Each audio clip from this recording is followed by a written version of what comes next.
हुआ है। तो इसकी सूचना जैसे ही सब तरफ फैली तो आर्थिक अपराध इकाई ने इसको स्वतः संज्ञान लिया इसमें,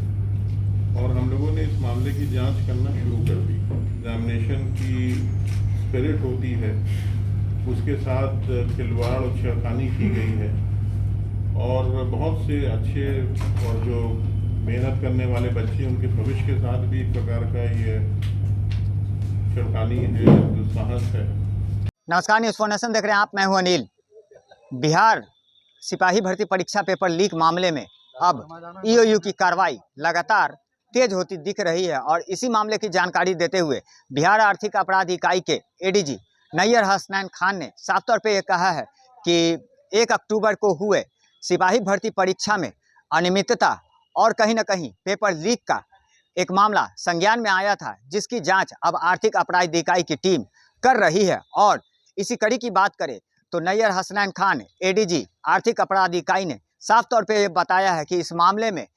लगभग अगर बात करें तो बिहार के 40 जिलों में 21 जिलों में ये पूरे मामले निकलकर सामने आए हैं, जिसमें अनियमितता और कई लोगों की गिरफ्तारी हुई है। दरअसल इसमें बताते हुए एडीजी आर्थिक अपराध इकाई नैयर हसनैन खान ने बताया कि लगभग 68 मामले जिलों में दर्ज किए गए हैं। वहीं अगर बात करें तो 148 लोगों की इस मामले में गिरफ्तारी हुई है। आइए सीधे सुनवाते हैं इस पूरे मामले में क्या कुछ कर रहे हैं बिहार आर्थिक अपराध इकाई के एडीजी नैयर हसनैन खान।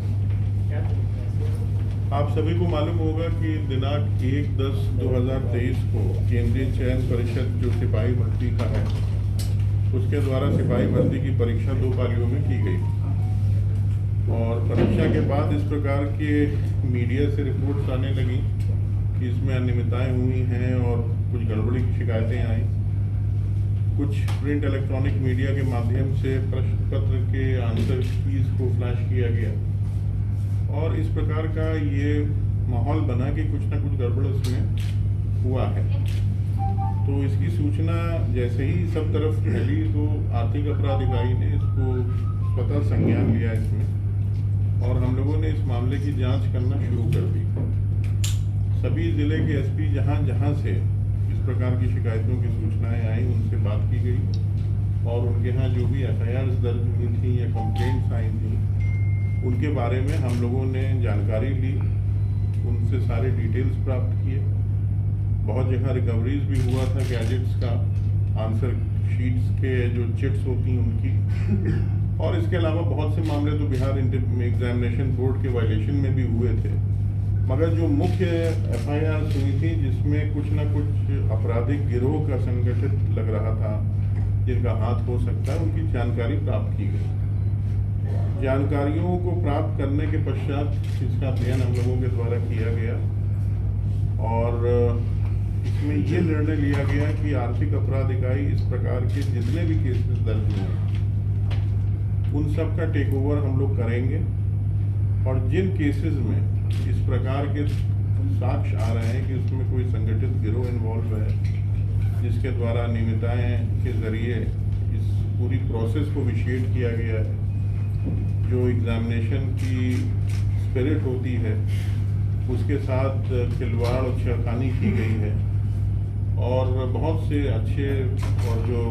मेहनत करने वाले बच्चे उनके भविष्य के साथ भी एक प्रकार का ये छेड़खानी है, दुस्साहस है।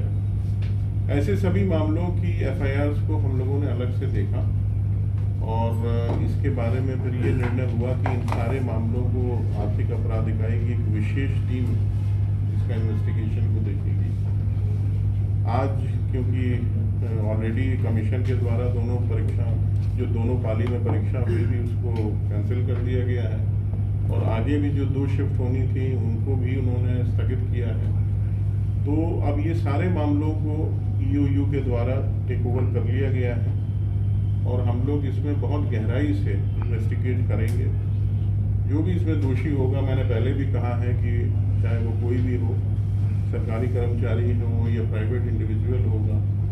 उसके विरुद्ध कठोरतम कानूनी कार्रवाई की जाएगी, और इस पूरे प्रकरण में जो लोग भी दोषी पाए जाएंगे, जो भी मॉडस ऑपरेंडाई उन्होंने इस्तेमाल किया है, जो विशेड किया है जिससे एक प्रॉपर एग्जामिनेशन का माहौल, उनके उनकी तह तक अनुसंधान जाएगा और उनके विरुद्ध कठोरतम कार्रवाई हम लोग करेंगे। कुल मिला के अभी तक जो हमारे पास डिटेल्स आए हैं वो बिहार के 40 में से 21 ज़िलों में FIR दर्ज हुई, जिसमें 67 केसेस दर्ज हुए हैं और इसमें करीब 148 लोगों की गिरफ्तारी भी हुई है और बहुत सी रिकवरीज हुई हैं। इसमें गैजेट्स मिले हैं,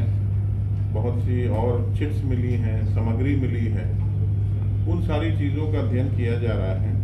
और इस पर आगे की कार्रवाई हम लोग कर रहे हैं। मैंने जैसे पहले भी बताया, एक विशेष टीम का गठन किया गया है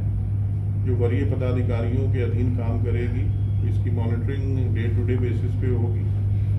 और इसमें कुछ अतिरिक्त अधिकारियों को भी पुलिस मुख्यालय से हम लोग अनुरोध कर रहे हैं, उनको भी इसमें शामिल किया जाएगा और इन पूरे मामलों में जितने भी FIRs हम लोग टेक ओवर करेंगे, मुझे लगता है कल लगभग 2 दर्जन से अधिक केसेस को टेक ओवर हम लोग करने जा रहे हैं और यदि उसके बाद कुछ और भी मामले आएंगे तो उन पर भी विचार किया जाएगा। इनमें बहुत लंबा समय ना लगे, इसके लिए टीम में अच्छे पदाधिकारियों को रखा जाएगा और डे टू डे बेसिस पे इन्वेस्टिगेशन होगा। इसमें साइंटिफिकली इलेक्ट्रॉनिक जो भी हमारी एविडेंस कलेक्शन के मैकेनिज्म्स हैं उनका इस्तेमाल किया जाएगा और अभी तक प्राइमा फेसी जो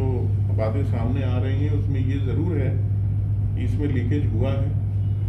समय से पहले प्रश्न पत्र के आंसर कीज का बाहर आना अपने आप में ये सजेस्ट करता है कि किसी न किसी माध्यम से प्रश्न पत्र लीक हुए हैं